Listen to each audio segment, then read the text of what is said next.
Satu persatu, TC tim Garuda di Bali mulai berdatangan. Setelah pintu gerbang dibuka oleh Marcelino Ferdinand, semua langsung bergiliran terbang menuju Pulau Dewata. Terbukti, keindahan Bali bisa jadi daya tarik tersendiri dan membuat para pemain gak sabar. Termasuk para tim kepelatihan pun menjadi sangat semangat. Alex Pastor, Danny Lanzat, dan Ivar Jenner jadi rombongan terbaru yang segera mendarat di tanah air.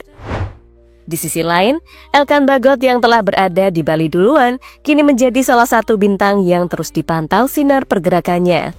Publik tanah air sejatinya cukup dibuat happy, lantaran si anak hilang, Elkan Bagot, hampir dipastikan bakal comeback. Menurut info yang ada, Elkan memang kemungkinan besar ada di Bali untuk persiapan comeback ke timnas. Tentu, meskipun ada sedikit kekecewaan sempat terpinggirkan. Elkan belakangan ini angkat bicara, akan tetap teguh dengan rasa nasionalisme dengan bangga. Sementara dari tim rival Cina, masih banyak huru-hara mengenai pelatih mereka yang membuat kecewa fans. Apalagi kini beberapa pemain mereka diketahui mengalami cedera, membuat penggemar sepak bola negeri tirai bambu sendiri nggak bisa tenang. Lantas siapa saja pemain Cina yang cedera? Dan bagaimana persiapan timnas Indonesia sendiri? Let's go kita bahas satu persatu.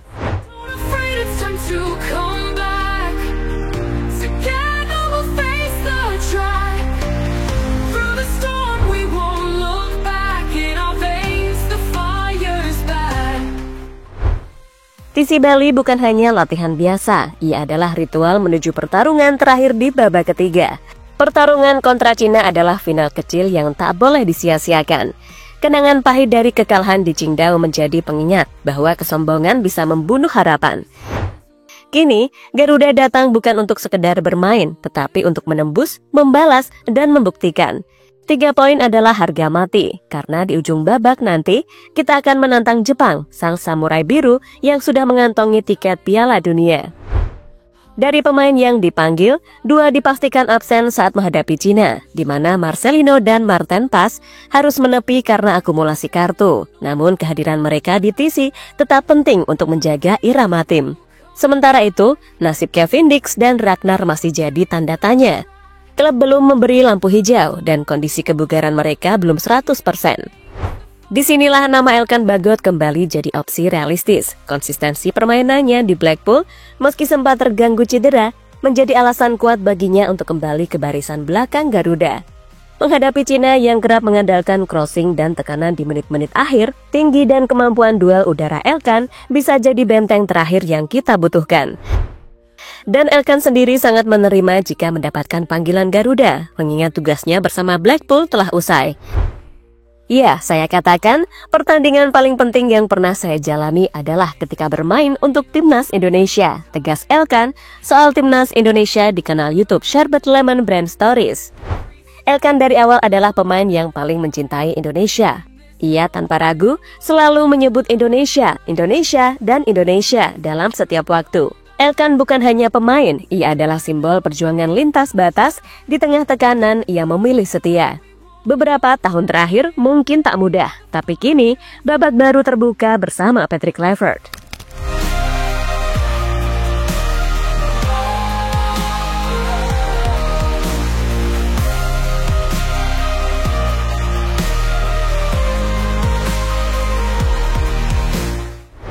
Sekarang ini Elkan Bagot sendiri sedang menjadi bagian dari atmosfer hangat Pulau Dewata. Sama seperti Marcelino, Asnawi, dan Kuateh, ia sedang bersiap dengan membiarkan jiwanya beristirahat sejenak, menikmati harmoni alam Bali sebelum badai persaingan kembali mengguncang. Sementara panggilan resmi Garuda Calling belum juga diumumkan, nuansa tenang yang tersaji di Bali seolah jadi ruang hening yang penuh harapan. Di sisi lain, langkah para pelatih pun mulai menapak ke arah yang sama. Dari Belanda, kabar baik pun datang dari Alex Pastor, Danny Lanzat, dan Ivar Jenner, yang sama-sama membagikan momen keberangkatan mereka menuju tanah air. Melalui unggahan di media sosial, terlihat mereka berangkat di malam yang sama, Kamis malam 15 Mei. Jika tak ada halangan, mereka akan menginjakkan kaki di Bali pada tanggal 16 Mei, tepat saat mentari mulai naik menyambut harapan baru. Namun, satu nama besar masih belum terlihat, yakni Patrick Kluivert. Legenda Barcelona dan Ajax itu masih menjadi teka-teki. Tak ada unggahan, tak ada foto keberangkatan, dan bahkan dalam potret keberangkatan Alex maupun Lanzat, bayangannya juga tak tampak. Apakah ia sedang menyusun langkah diam-diam atau justru ingin memberi kejutan saat tiba di tanah air? Bisa jadi, ini bagian dari strategi, sebab terkadang keheningan adalah bentuk kesiapan yang paling serius.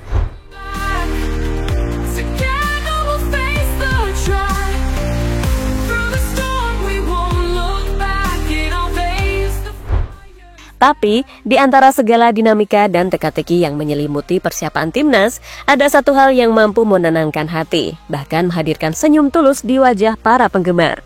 Adalah kehadiran rombongan pelatih yang mulai merapat ke tanah air. Kepastian bahwa Alex Pastor dan Lanzat sudah dalam perjalanan ke Bali seakan jadi angin segar yang menepis keraguan. Terutama yang paling menyedot perhatian tentu saja Sir Alex, bukan Ferguson, tapi Pastor. Captionnya biasa aja, tapi foto unggahannya bikin netizen plus 62 tak bisa diam. Jika pelatih lain memotret jendela pesawat dengan nuansa dramatis, menampilkan langit, awan, atau rute penerbangan digital, Alex Pastor justru tampil beda. Ia memotret langit-langit pesawat, atas pesawat, flat, polos, dan membingungkan. Komentar berdatangan. Tawa kecil pun mewarnai kolom komentar. Seketika suasana yang semula tegang berubah hangat. Karena ya inilah netizen Indonesia. Selalu bisa mengubah keanehan jadi hiburan dan keresahan jadi candaan. Momen ini sangat berarti karena sebelumnya publik sempat dilanda kekhawatiran usai munculnya kabar yang menyebut Patrick Kluivert masih asyik party saat diminta PSSI segera ke Indonesia. Ya, rumor yang sempat menjadi bara kecil di tengah kecemasan besar. Bagaimana mungkin di tengah persiapan krusial menghadapi Cina, pelatih kepala justru dikabarkan belum bergeser dari suasana pesta? Tak heran jika fans nampak panik. Tapi begitu unggahan demi unggahan mulai bermunculan dari Sir Alex dan Denny Lanzat, memberi sinyal mereka sudah OTW ke Bali, setidaknya sebagian keresahan bisa diredakan, ya kan?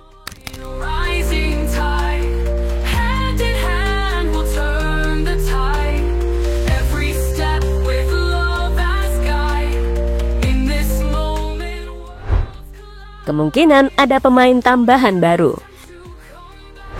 Di balik euforia kedatangan pemain-pemain pilar ke Bali dan sorotan pada persiapan matang timnas menghadapi laga penting melawan Cina, masih ada satu nama yang terus menggema di antara harapan para pecinta sepak bola nasional, yakni Cyrus Margono. Kiper muda kelahiran Amerika Serikat ini bukan nama asing di telinga fans timnas. Ia menjadi simbol dari talenta diaspora yang tak hanya memiliki darah Indonesia, tapi juga menyimpan mimpi besar untuk membela merah putih di level tertinggi. Cyrus kini bermain untuk klub Panathinaikos B di Yunani, lingkungan kompetitif yang telah membentuknya menjadi sosok penjaga gawang yang tangguh. Posturnya yang tinggi, refleksnya tajam, dan gaya mainnya modern, sosok yang tak ragu membangun serangan dari belakang, sekaligus sigap dalam menghalau ancaman cepat. Maka tak heran jika nama Cyrus sering disuarakan para fans, terutama ketika posisi kiper utama Martin Paes absen saat melawan Cina. Memang kita punya Emil, tapi kondisi Emil Audero yang belum pasti fit setelah dipastikan bakal datang terlambat akibat harus mengikuti play-off menuju Serie A bersama Palermo, membuat banyak pihak kembali melirik alternatif. Dan Cyrus setidaknya di atas kertas adalah salah satu opsi terbaik dari luar negeri yang belum tersentuh. Sampai detik ini, Cyrus belum sekalipun ikut pemusatan latihan bersama skuad timnas. Ia belum pernah berlatih di bawah arahan pelatih timnas manapun. Belum mengenal filosofi yang sedang dibangun dan belum teruji dalam komunikasi dengan lini belakang. Dalam sepak bola modern, posisi menjaga gawang bukan hanya soal refleks dan penyelamatan. Ia adalah titik awal sirkulasi bola. Pemimpin dalam koordinasi pertahanan, dan kadang menjadi penyelamat terakhir yang butuh kepercayaan penuh dari rekan-rekannya. Tanpa adaptasi, tanpa pemahaman sistem, tanpa waktu membangun chemistry, memasukkan Cyrus sekarang bisa jadi langkah gegabah. Tim pelatih tentu sadar, di level kompetitif kualifikasi Piala Dunia, setiap keputusan harus penuh perhitungan.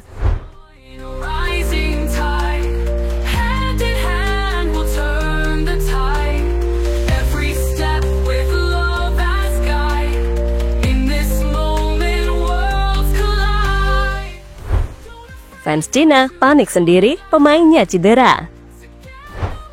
Jika timnas Indonesia mulai lengkap satu persatu, lawan yang akan dihadapi justru sedang mengalami krisis. Dan yang paling terasa adalah keretakan di lini pertahanan Cina. Kabar terbaru menyebutkan bahwa Jiang S. Henglong, bek tengah utama milik Shanghai Shenhua, harus dicoret dari skuad akibat masalah medis yang serius.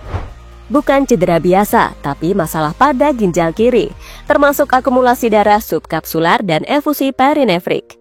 Istilah medis yang bagi pemain profesional bisa berarti istirahat panjang dan tentu menjadi ancaman besar bagi soliditas barisan belakang Cina. Dampaknya, struktur pertahanan jadi goyah, duet yang sudah terbiasa bermain bersama terpaksa dirombak. Dan itu adalah kabar baik bagi Garuda, bukan hanya masalah fisik pemain, timnas Cina juga tengah diterpa krisis kepercayaan dari pendukungnya sendiri. Branko Ivankovic, pelatih yang sempat digadang-gadang sebagai juru selamat, kini justru menjadi target kritik dari berbagai penjuru. Kok bisa? Ya karena menurut banyak fans dan media lokal, harusnya Cina bisa tampil jauh lebih baik cuy. Tapi hingga kini, mereka masih jadi juru kunci di klasmen, gagal menunjukkan identitas permainan, minim kreativitas dan seringkali terlihat tak punya arah.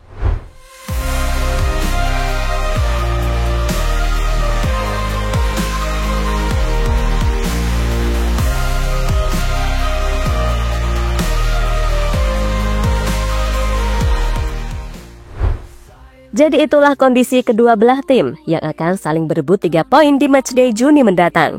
Bagi Cina, mungkin ini adalah sebuah laga penting buat meraih harapan kembali menuju panggung dunia. Tapi buat Indonesia, ini lebih dari sekedar itu. Ini laga kandang, laga harga diri, laga hidup dan mati. So, siapkan tiket kalian atau bisa dukung dari mana aja timnas Indonesia saat menghadapi Cina nanti.